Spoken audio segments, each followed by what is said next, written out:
Break! Alright, we're chilling Flush out here at the Stankonia Sessions listening party. Tell me how this all came about. How did the idea start? You know, I know you guys were involved with A3C, obviously, but tell us how the idea came about. Yeah, as a partner in the artist director A3C, Groove Shark, actually, we were talking to Groove Shark and going back and forth about some ideas of how to get them involved. They have a really popular, really great streaming website that has hundreds of thousands of views, streams per month. And just talking about how to get them involved, they had done some sessions before, particularly at South by Southwest, where they had done rock groups. So they had taken, during South by Southwest for 3 or 4 days, they had done filming and recording of rock groups for 3 or 4 days. And I asked them, like, have you guys ever done or thought about doing hip hop and recording hip hop for 3 or 4 days? And immediately they're like, that sounds awesome. Like let's take that and run with that idea. And immediately I hit up Jarren and I was like, dude, I really want this to be the home. Proximity wise, it's close to A3C and just Atlanta grown. Like, when I think of Atlanta, I think of Stankonia Studios. I respect the hell out of this production crew. So I was basically like, let's just house our production teams, let's block the studio out, and let's do 3 days of bringing A3C artists in. And it was just like, on all cylinders, just hitting. I talked to Jarren was like, let's do it. Hit back Groove Shark, it was like, let's do it. So it was seamless. After the idea was put in place, it was automatic. So Now you guys have a lot of people on the project.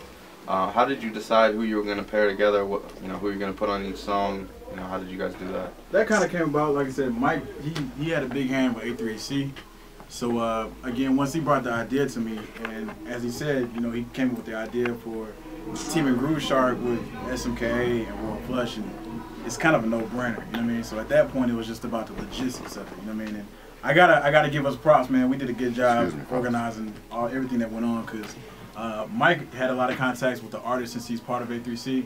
So we pretty much just went down the list, man, and saw, a good collection of who was going to be in attendance, who's performing, and we kind of just made like a most wanted type of list. Like we just went through and saw, okay, we see Freeway, we see Thursday, we see Rhapsody, we see Ninth Wonder, and we actually got in contact with the people who we thought could really make this project something extremely special. You know what I'm saying? Because even with all the names that are involved, our goal was to make some really dope music. You know what I'm saying? Above anything else. So after we went through that list, we just went through and contacted everybody, and those that hit us back, we locked them in, scheduled them with time, and then from there it was just knocking them out, man. As soon as they came in the door, we already had a beat in mind, whether it was something that Blake did or something that we did.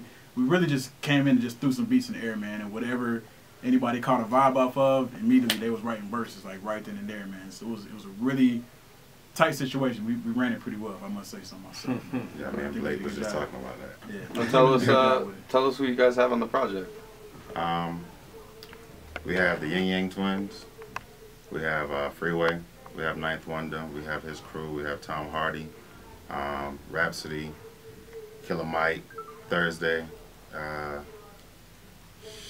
John Connor, Terminology, Fashawn, Phil Ade, Young Scholar, Alien Craft. It's a lot of good names. The list goes on. Yeah. 7 tracks, about 15 artists. So D1. Yeah. D1. Yeah. We also have some unreleased tracks as well. Yeah, and then we have we're talking about it, and this is probably news. We had like 4 or 5 tracks that aren't on the project released, and we're hoping to mix some down and possibly put out an extended version. Yeah, definitely we're gonna do that. Yeah. And we did 11 songs in 3 days. Like with a host, and it wasn't even a full 3 days of just working here, going home. We never went home. A lot of sleepless nights. A lot of sleepless nights, man. Those couches, man. So you're looking at the beds, right? That was our beds, right? It's a blessing that we have a loft upstairs with a shower, and it's a blessing, because it would have been some really funky hip hop. Actually, was some funky hip hop. We had to leave those doors open for a little bit. Yeah, it got a little. The room got a little tainted. I must say. So let me ask you this: so as far as the production is concerned, were any beats like made on the spot in between those 3 days? Yeah, Definitely. the Ninth Wonder record, that was made from scratch that day. A lot On of this stuff. console. Yeah. What happened with that was, like we were saying earlier, he came in and, you know, he has a very respected vibe. Like, you know what I mean? When he came in, everybody was like, you know, that's much respect for even just being here first off. And then contributing to the project, that was another level of respect, you know what I'm saying? So as producers, I was like, man, yo, I just want to work with you, dog. You know what I'm saying? I haven't had the opportunity to make some beats with you, so let's get in here, man. We literally closed out the studio, you know what I mean? Like, it was just Ninth Wonder. He set up his turntable, had his MPC. He started cranking up some drums, went through some samples that he actually just got that day. So all that was brand new, man. After he did the sample, I was like, dog, pass it on, man. Like, let us get on there. And it was hot, man. I think, man, that's like one of my favorite tracks from the project. I mean, what was that like though, working with? I mean, having that experience, man, working with Ninth Wonder. It was like cool, that. man. It was humbling. Very humbling. And the thing about it, if I must say, you get to a level of your celebrity, and you would think like, this guy isn't like, okay, then cool. He was cooler than me. Like, Which is saying a lot. That's saying a lot. He was hella cool. Like he just came in. We talked outside. We went through music that we liked, our upbringing, and he came in, and it was dope. Like it was an experience. It's like seeing your first child born.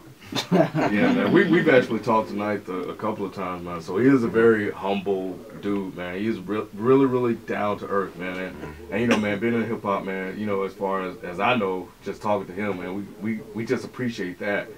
You know what I'm saying? Just to be so genuine, you know, because that's hard to find, you know, in hip hop. So yeah, you know, props to Ninth. Yeah, but it was a really dope experience, man. Everything was organic, you know what I'm saying? Nothing was forced that weekend. Nothing was like forced to happen. Like I said, that record really happened that night. It got done that night. Only thing we went back, we did add some live instrumentation to it. So what you're hearing there is live horns, that's live bass, that's real stuff. You know what I'm saying? Because after we did the track here, it was like, yo, we just want to put that extra stamp on it to make it something really dope. You know what I'm saying? So I think collectively that's all what we were going for with this project. So having, you know what I'm saying, limited time frame, you know, with the A3C, you know, we were there and it was dope. You know what I'm saying? The A3C, like 5-6 guys performing at a time. It's like we're running from space to space. So I know with their limited time, because they're performing and they're actually enjoying other artists and stuff, you know, like how did your inspiration come from just like working with these guys and just being like, oh, you know what I'm saying? Like, because it's a lot of artists that you guys work with and the music is dope. We worked with it was our team. Like this team that you see sitting up here, even the team that's behind us, that made it go that much better.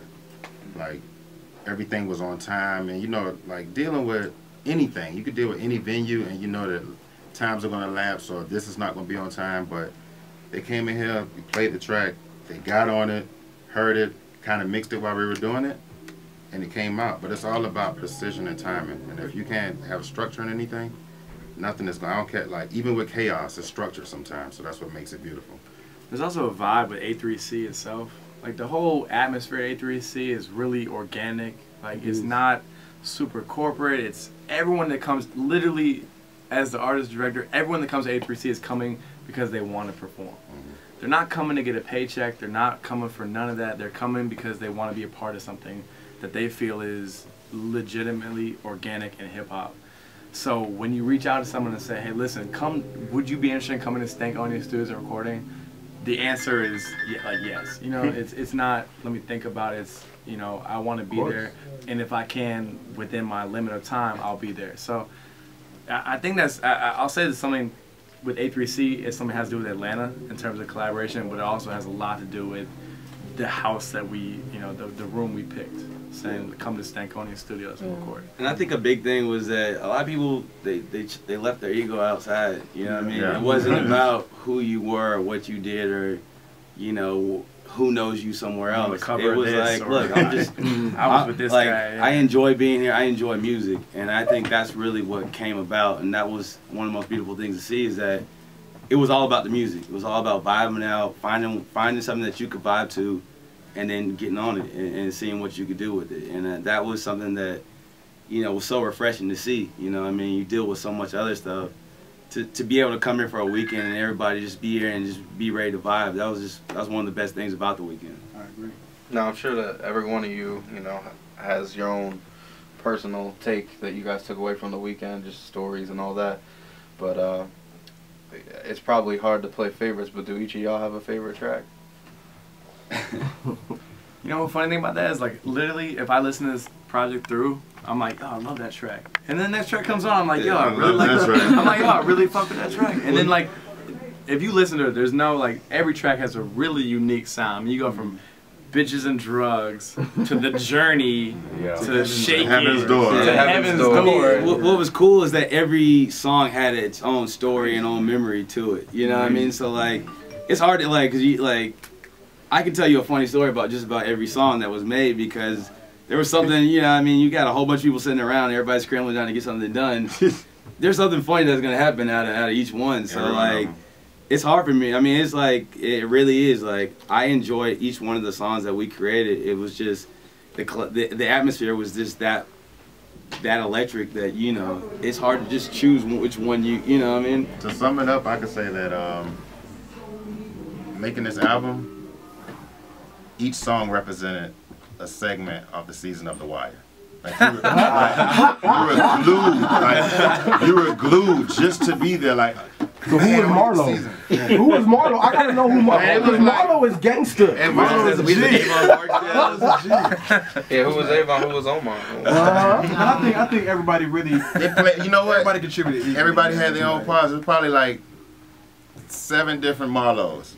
I can say, man, I think that's actually a pretty good statement, because that's one of the takeaways that I have from the actual project. Because I think we were talking, you know, among each other, and we were like, man, which track is our favorite? You know, because each particular track represents a facet of hip hop.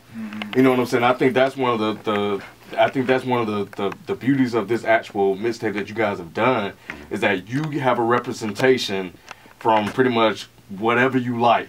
You know what I'm saying? So I mean, kudos to you guys, man, for putting it together, man, because it was dope. Conversations prior to actually recording, we was like, the thing with this is that a lot of people who put out projects similar to these that are like compilations, I think sometimes they skip over taking that time to really make sure that it's dope. You know what I'm saying? Like, we wanted to really kind of surprise folks. Like, you know, you hear about these type of projects all the time, but once you actually sit down and listen to it, like actually take, you know, 30, 45 minutes out your time, or even if it's 2 or 3 minutes to listen to a particular song, whatever you like in hip-hop or whatever your taste is, there's something on there for you that you can identify and actually be like, you know what, that's actually good music. You know what I'm saying? Whether it's hip-hop or whether it's whatever you like, at the end of the day, the thing that stands is good music. You know what I'm saying? So, and that's, as producers, that's what we all represent, whether it be Royal Flush or SMKA, is that anything that comes out of these hands or this collection right here is going to be good quality music, man. You know what I mean? That's what the game needs right now. And that's what our contribution to it is going to be, what it was and what it always will be. You know what I'm saying? So, you know what's crazy? Like, with Den and hip hop, you know, we got 5 guys. So it's 5 different opinions always coming at you. And there's 3 of us here tonight. But as you guys were playing all the music, I kept going to my 2 guys. I'm like, man, this is dope. And he's like, nah, this was my favorite. Nah, this was my favorite. So it's crazy because you guys actually, I feel like even if the other 2 members were here, you guys made a track for everybody. You know what I'm saying? And you guys, the music that you guys played was super dope. It's like chill. Then you had something that somebody was just killing. And you had this, then you had that. It's like, oh, whoa, this is crazy. You know what I'm saying? So it's like, I'm glad to be here. Like, this is legendary. It's Stankonia. Come on, like, if you don't know who's recorded here, then you're not in hip hop. You don't love hip hop if you don't know who's recorded here.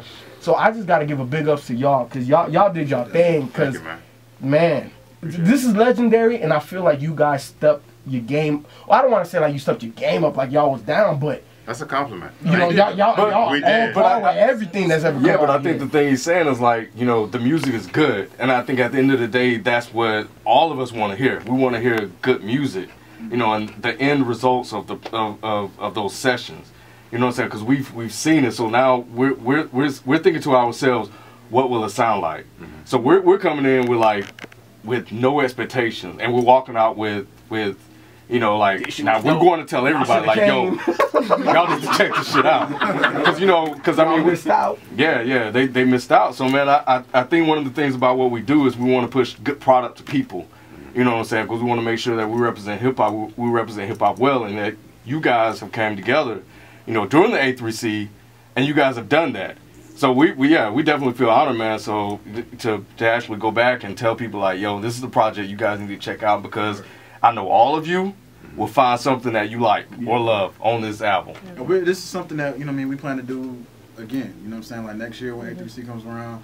This time it was pretty new, you know what I'm saying, to a lot of the artists, because it was the first time that we did it. But I think now that we put something out that we can go back and reference to, like, yo, this is what we did last time, and this is what we plan to do again. So I mean, I'm excited to see what we come up with next year, honestly. You know what I mean? I think we all kind of surprised ourselves with how dope everything came out. You know what I mean? Of course we expected it, but the level that it actually came to. That was the best part about it, seeing it coming to fruition. It's good.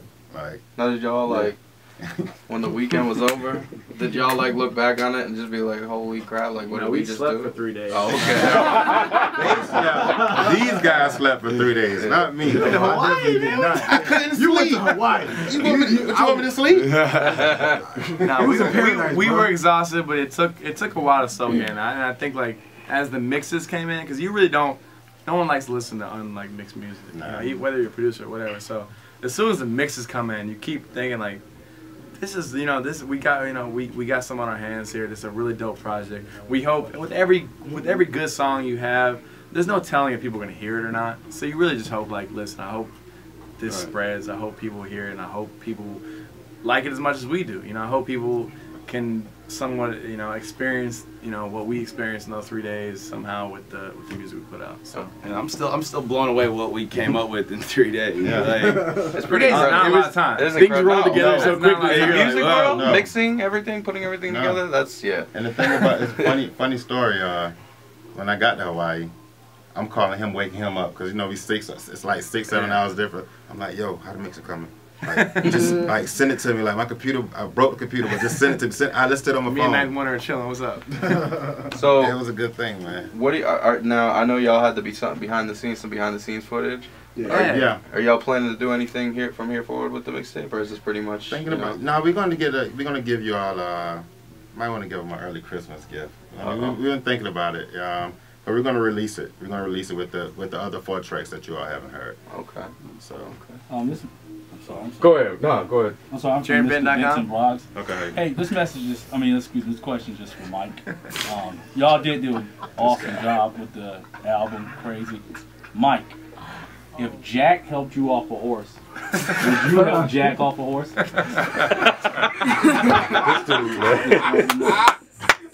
Yeah. We got inside. Gotta be.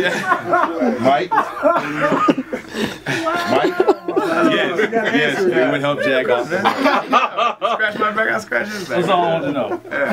For record, this is Jarren Benton. He's on the third verse. He will Jack off a horse. No lies. You heard it here first. Breaking news. Everything he spits is no lies on the verses. No lies. Is it considered gay if you can blow yourself? Yeah. Pretty much. I have a question for Jarren. Like, yes, sir. Yo, Jarren Benton, this guy is on the project, by the way. Yeah. He was the guy talking about, he said everybody said, Has Jarren figured out his 6 degrees with Kevin Bacon yet? Yeah. Doesn't know. Dreamer. Hey, nigga, I'm in this motherfucking picture too. ATL. Night, nigga. Night, nigga. That's what I want to see. The new things that you guys are working on, you know what I'm saying, to give your fans, because honestly, everybody needs to hear this mixtape. I'm gonna just be honest with you and say everybody needs to hear this. But what are some of the new things that you guys are working on? You know, where your brain is at. You know what I'm saying, trying to push hip hop. You know what I'm saying, even further. I know collectively speaking for us as far as Royal Flush, I know what we're working on, and being that we actually producers up here, you know what I'm saying, this is our home.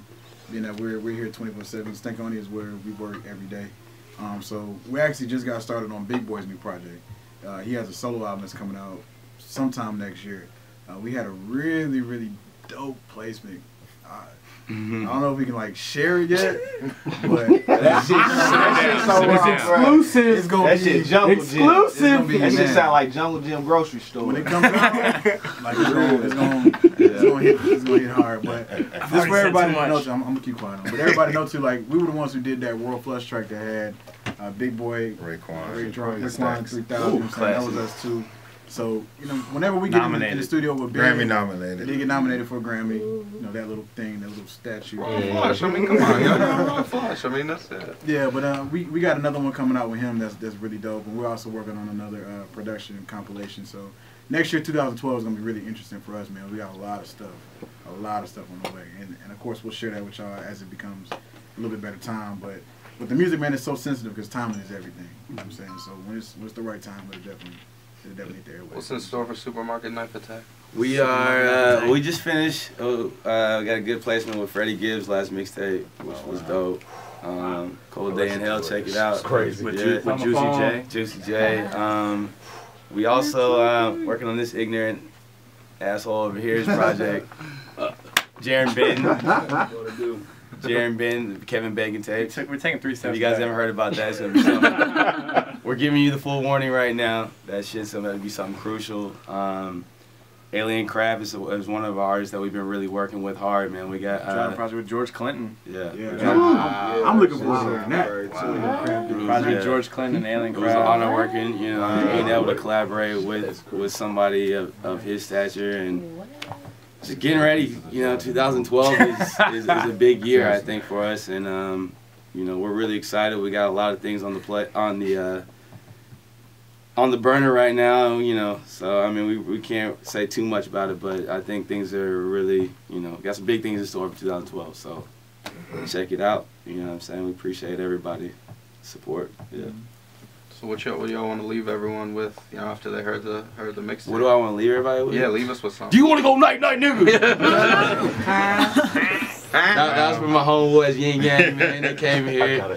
If y'all ever get a chance to meet Yin Yang, those are some of the wildest dudes. They lit up the A3C media room. We met them. We want to leave y'all with a cliffhanger. Yeah. We want to leave y'all with a cliffhanger. It's going to be something so dope. 2012 is going to be cooler than 2011 because 2011 was pretty dope. End of the world. R.E.M. mixtape. 2012 is going to keep you all in this studio or any studio that we're in throughout the whole 2012. That's how cool it's going to be. What's up? Let's get the cliffhanger. What's the cliffhanger? That's the cliffhanger. That's the cliffhanger. I'm leaving you right there. It's gonna be. I think my biggest thing is like I'm really excited about the one that we got with. Hey man, he took a picture with the motherfuckers recently. Yeah. So go to at the real. It's on Facebook. Where is it at? Yeah, It's on. I think it's on like Pitchfork and oh yeah. That type of stuff. Yeah. Yeah. So it's out there, man. Y'all want to research it? You know what I'm saying? So, can we tell them if it's out there? Yeah, go ahead. Give us something. Yeah. We did this project. Big's. This song, it's Big Boi and Little Dragon. To him, it's a project. Yeah. Little That Dragon? shit sound like say Little Dragon? Tia Marie, bruh. Yeah, so Big Boi and Little Dragon. So that's gonna be more than likely another single off of Big's upcoming album. Actually, it's the first single It's gonna be coming the out. first single. So.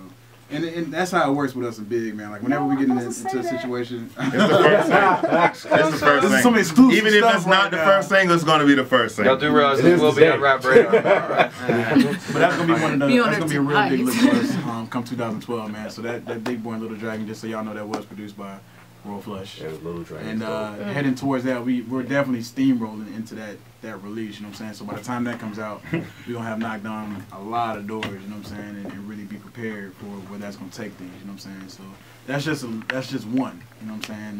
That we're really looking forward to because it sounds so dope, man. And a possible reunion. Oh, no. This is definite. This is family. This has been family. You don't spend 3 days with these dudes. It's been family before we even got here. We always like.